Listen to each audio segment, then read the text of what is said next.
എല്ലാ കമലെടുത്തി നിങ്ങൾ ഈ തലയിലെ പേന ഇനിയും എടുത്ത് തീർന്നിക്കില്ലേ? എന്തായാലും അങ്ങനെ പറഞ്ഞ അല്ല, ഞാൻ കഴിഞ്ഞ പ്രാവശ്യം വരുമ്പോഴും നിങ്ങൾ ഇതുപോലെ തന്നെ തലേന്ന് പേന എടുത്തോണ്ടിരിക്കുന്ന, അതുകൊണ്ട് ചോദിച്ചതാ. അത് ഞാള് പേന എടുക്കുന്ന സമയത്ത് ഇനി വന്നിട്ടല്ലേ. അതെല്ലാം പോട്ടെ, നിങ്ങൾ പറഞ്ഞ പോലെ തന്നെ നിങ്ങളെ മോക്ക് പറ്റിയ നല്ല ഒന്നാതരം സർക്കാർ ജോലിക്കാരൻ ചെക്കൻ തന്നെ കിട്ടിയിട്ടുണ്ട്. സർക്കാർ ജോലിക്കാരനാ? ഞമ്മക്ക് വേണ്ടേ? അല്ല മോളെ, എനക്ക് തീരെ വേണ്ട. അതെന്താ കമലെടുത്തി അങ്ങനെ പറഞ്ഞത്? ഇന്നത്തെ കുട്ടികൾക്കാർക്കെങ്കിലും സർക്കാർ ജോലിക്കാരനെ വേണ?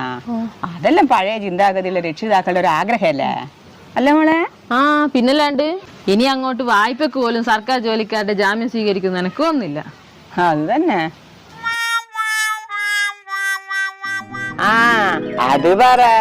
ഞാൻ രാമകൃഷ്ണനോട് പ്രത്യേകം പറഞ്ഞാണല്ലോ, ഞങ്ങക്ക് ഗവൺമെന്റ് ഉദ്യോഗസ്ഥനെ മാത്രമേ വേണ്ടൂന്ന്, വേറെ ആരെയും വേണ്ടാന്ന്. അല്ല മോളെ? ഗവൺമെന്റ് ഉദ്യോഗസ്ഥനായിരിക്കണം, നല്ല സാമ്പത്തികം വേണം, അല്ലേ അമ്മേ? അത് ഞാൻ നോക്കിയിട്ട് പറയുന്നാല്. അല്ല കമലെടുത്തി, കഴിഞ്ഞ പ്രാവശ്യം കണ്ടപ്പോ നിങ്ങൾ ഇതൊന്നും എല്ലാരും പറഞ്ഞത്. കാലം ഇങ്ങനെ മാറിക്കൊണ്ടിരിക്കുവല്ലേ. ഞമ്മക്ക് നല്ല പ്രൈവറ്റ് കമ്പനിയില് മിനിമം 1 ലക്ഷം ഉറുപ്പ്യ ശമ്പളമുള്ള നല്ലൊരു ജോലിക്കാരനെ മതി, അല്ലേ മോളെ?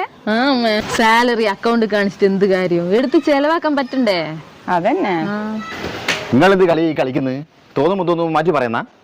ഞാൻ എത്ര കഷ്ടപ്പെട്ട് ഈ ചെക്കനെ ശരിയാക്കി നിങ്ങൾക്ക് അറിയാവാ? അല്ല പിന്നെ അമ്മയും കണക്കാം മോളും കണക്കാം.